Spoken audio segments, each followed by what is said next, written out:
Quite often over the years, when I've applied filters to an image which is high resolution, we can sometimes have too many pixels for the filter to work effectively. What I have done to get around this, of course, is to just reduce the resolution, sometimes quite significantly. Here I'm going to go to my image menu and image size. We can see it's very high resolution, 8200 pixels on the width, but to meet my requirements for this demonstration, I'm going to drop the width down to 3000 pixels. Now let's hit Ctrl-0 and it'll fit back on screen. When we think about it, we're about to move away from photo quality to a more arty look, so we actually don't need a massive amount of pixels. Now, in previous videos, we've looked at opening up smart objects from within Adobe Camera Raw that gives us a direct route back to Adobe Camera Raw with a raw file. Here, it's something different, but we can actually make any layer into a smart object. Here, we're going to make this layer into a smart filter. Now, we do that by going to the Filters menu. There it is at the top. When I select it, we'll see exactly the same icon at the bottom right corner, which we're familiar with the smart objects from Adobe Camera Raw. So within the filter menu, we've got a number of filters that come with Photoshop. But down here, I've got a number of filters which we can purchase as add-ons. Generally referred to as plugins, we can purchase these, install them, and as you can see, they appear in the filters menu. I want to use one of these. I'm going to go to my Alien Skin Snap Art filters. Once they appear on screen, we've got a number of options on the left-hand side. I don't want to dwell on the filters themselves. I just want to pick one because our interest is in Photoshop. Now, to save time, I'd like to go to the crown options. Let me tuck the coloured pencils away. And the one that I want is abstract. This is the one I'm going to choose to work with, and I'm going to go down to the bottom right, click apply, and it'll open up into Photoshop. Now, looking at the small group of layers in the layers palette, let's take a look at what we have. The first thing that we see is that we've got a mask. Now, generally speaking, we often see a mask created just to the right of the thumbnail, not just below. What this mask allows us to do is to return parts of the image we've just filtered back to the original. So if I select the mask, you can see that we get a little frame around it just to tell us that it's been selected. In the toolbox on the left hand side, black is already my foreground colour, but I need to pick up a brush. I'm going to pick up a nice standard soft edge brush, and from the flow at the top of the screen we can drop it down to something like 5 and 10%.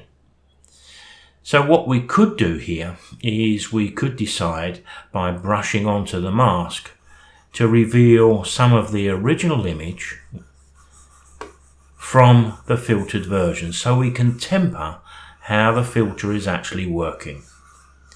And because we're working on a mask here, we can switch to paint white and we can undo or temper any of the changes we've made. Now, of course, we can also select the mask and return it to its pristine condition, take away its entire effect by just flooding the mask with white. White is our background colour, so Control Backspace would do that, but I'll leave it in place. If I select the smart object here, the smart filter, call it whatever we wish, what we can do here is add a second filter. Now, that's sometimes the route to creating something that's unique to us, but what I'm going to do here is add a texture. So I'm going to go back to my filters. I'm going to go down to my texture option. The one I want is texturizer. From the option that appears, we've got quite a big image on screen, but that suits my purpose here. Going over to the right hand side, I want my scaling up really high, as you can see on the image view, and the relief, anything between 2 and 4 tends to suit me. And I've also got the light coming from top left as opposed to the bottom, which gives you more lines across. I quite like the top left or bottom right. Any one of those gives that lovely weave effect. And then I can apply it. Now what we've done there is to apply 2 filters. And the beauty of working with smart filters is I can go back to SnapArt 4, that little hyperlink down there, double click. We're straight back into the filter system. I can select any other filter I choose.